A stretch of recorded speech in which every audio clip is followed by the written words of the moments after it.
So in this video of profit, loss and discount, we'll cover worksheet 3, which includes the concept of GST.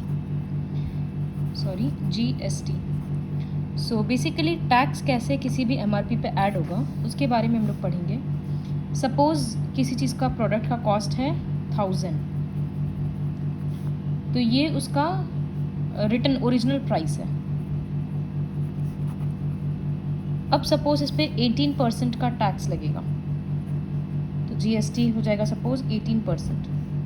तो 18% हमको और देना पड़ेगा. तो पहले तो परसेंट को रुपीज़ में कन्वर्ट करने के लिए 18% ऑफ, तो ओरिजिनल प्राइस ही देखेंगे, तो 18% ऑफ 1000, इसका मतलब 18/100 इंटू 1000, तो ये हो गया 180. तो इसका मतलब अमाउंट हमको एक्चुअली में कितना रुपया देना पड़ेगा.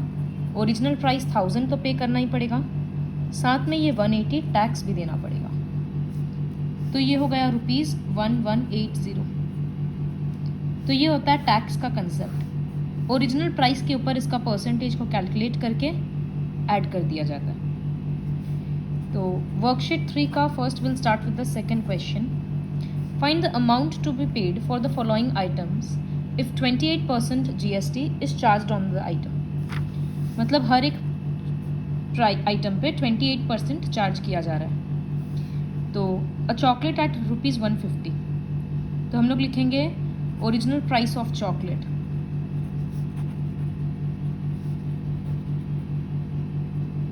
Equals to ₹150. GST charged equals to 28% of उसका ओरिजिनल दाम ही होगा, तो 150.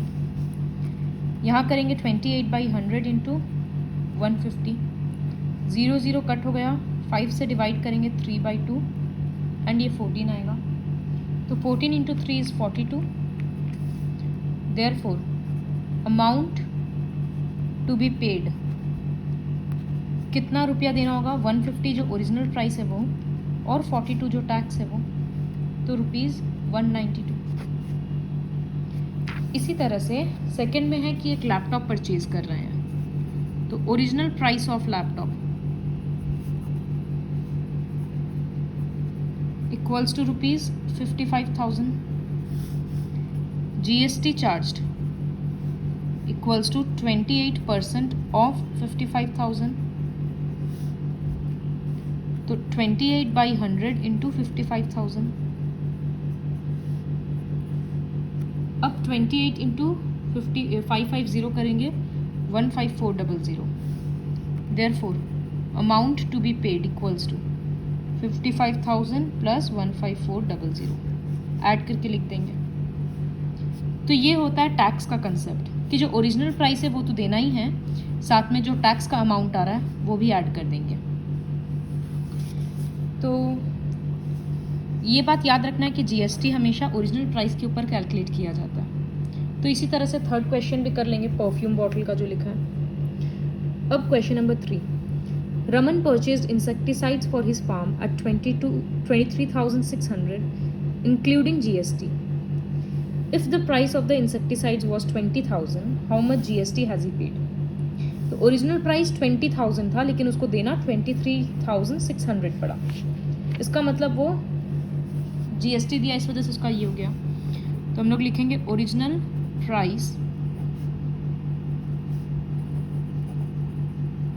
Price of insecticides equals to ₹20,000. फिर लिखेंगे amount paid after GST equals to 23600. तो देयरफॉर वो एक्चुअली कितना GST दिया, दिस माइनस दिस, 3600 का उसका GST था. तो GST का परसेंट कितना होगा, जैसे हम लोग लॉस परसेंट निकालते हैं, लॉस बाई CP इंटू 100, तो उसी तरह से GST का परसेंट उसका प्राइस बाई ओरिजिनल प्राइस, मतलब 20,000 इंटू 100. सारा जीरोस कट गया, 2 से ये कट कर 18%.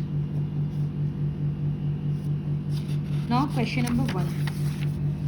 Question number 1 is very important. Rehana purchased a dress for 5400 including GST, including 12% GST. Find the price of dress before GST was added. तो यहाँ percent तो दे दिया लेकिन ओरिजिनल प्राइस नहीं दिया कि GST ऐड करने के पहले कितना था, तो हम लोग उसको x ले लेते हैं. So let the price of dress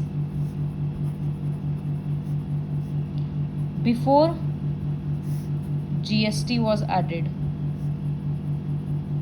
equals to x. तो GST कितना 12%. ऑफ क्या होगा? ऑफ तो ओरिजिनल ही होता है, तो ऑफ x होगा. 12% ऑफ 5400 मत करना क्योंकि 5400 ओरिजिनल प्राइस नहीं है. तो ये 12/100 इंटू एक्स. 4 से डायरेक्टली कट करते हैं 3/25. So this will be 3x/25. Now amount of dress, or you can write price of dress better. Price of dress after GST ये लिखा हुआ है 5400. बट अगर इसको ऐसे ऐड करेंगे तो ये क्या होगा? Original price x plus tax इतना इक्वल्स टू 5400. तो ये एक इक्वेशन बन गया. सॉल्व कैसे करेंगे? यहाँ बाई 1 इमेजिन करके LCM लेंगे. 25 डिवाइडेड बाई 125 तो 25x. फिर ये हो जा रहा है 28x/25 इक्वल्स टू 5400. फिर क्रॉस मल्टीप्लाई कर देंगे. तो जब तक डिवाइड हो रहा है, ये 2 से डिवाइड हो रहा है 14, ये 2 से डिवाइड हो रहा है 2700, फिर ये 2 से डिवाइड हो रहा है 7 और ये 2 से डिवाइड हो रहा है 1350. अब नंबर्स डिविजिबल नहीं है, तो this into this 33750 by 7 rupees रहेगा. ये डेसिमल में जो आंसर आएगा. अगर डेसिमल ख़त्म नहीं होगा तो 2 प्लेस तक लाकर छोड़ देना. तो इस तरह से ये क्वेश्चन इंपॉर्टेंट है. अब वैल्यू बेस्ड क्वेश्चन भी इसी बेस्ड है. Mohit went to a shop and bought a shirt of rupees this including GST. Including बोलता है, इसका मतलब ये फाइनल प्राइस है, टैक्स ऐड हो गया. तो वो शॉपकीपर उसको रिसीट नहीं दिया. रिसीट नहीं देना मतलब वो टैक्स एक्चुअली गवर्नमेंट को पे नहीं करेगा. तो वो कितना का टैक्स पे नहीं कर रहा है, तो कितना टैक्स हुआ वो देखने के लिए तो पहले हम लोगों को ओरिजिनल प्राइस निकालना पड़ेगा, तब जाकर हम लोग इससे माइनस कर पाएंगे. तो इसमें भी वही करेंगे.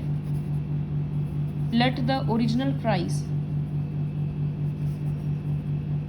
B x. GST हो रहा है 12% ऑफ x, 12/100 इंटू एक्स. तो सेम वे में ये 3x/25 आ गया. Now price after GST was added. वो प्राइस है शर्ट का 1680. तो विच इम्प्लाइज ये दाम कैसे आ रहा है? ओरिजिनल प्राइस को टैक्स से जोड़ दे रहे हैं. फिर जैसे हम इस क्वेश्चन में किए हैं, LCM लेकर क्रॉस मल्टीप्लाई, LCM लेकर ऐड करेंगे और उसके बाद क्रॉस मल्टीप्लाई कर देंगे.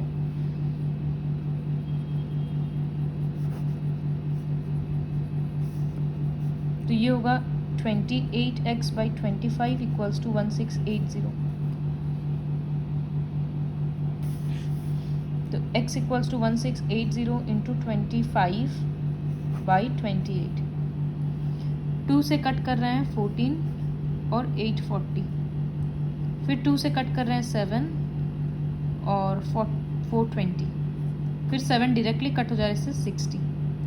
तो 60 इंटू 25 1500 हो रहा है. तो इसका मतलब ओरिजिनल प्राइस है शर्ट का 1500. तो अमाउंट ऑफ GST कितना हुआ?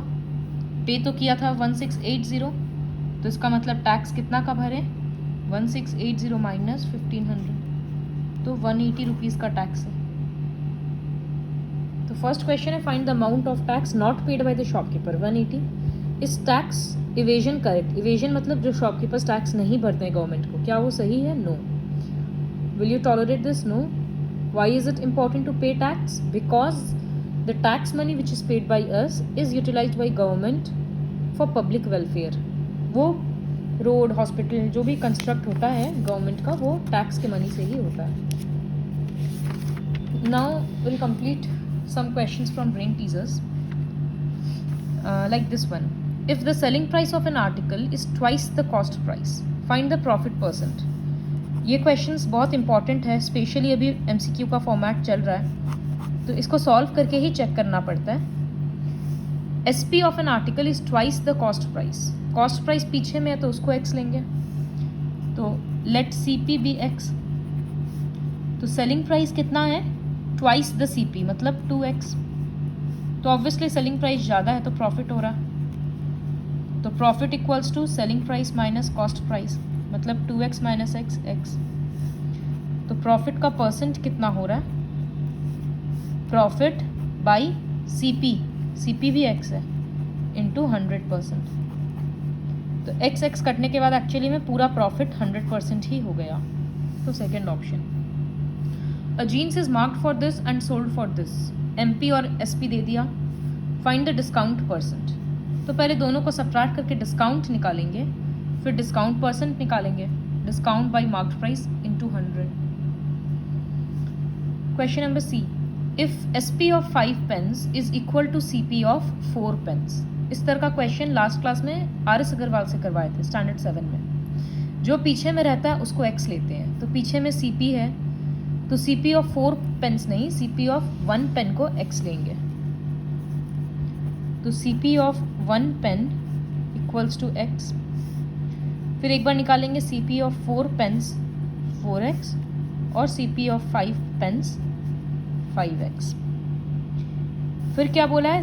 SP of 5 pens is equal to CP of 4 pens, तो इक्वल्स टू 4x हो जाएगा.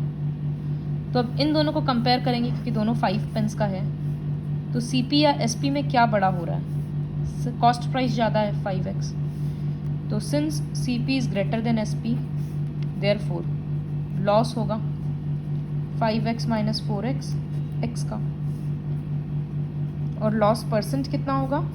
Loss by CP into 100%. x cancel, 20% का loss. 20% loss. Question D. Selling price of shoes is this, including GST. Find the original price. Question number 1 के जैसा ही है. Let the original price be X. अब हम करके नहीं देंगे. You have to do this on your own. Discount is always calculated on marked price. So complete till here with the help of this video.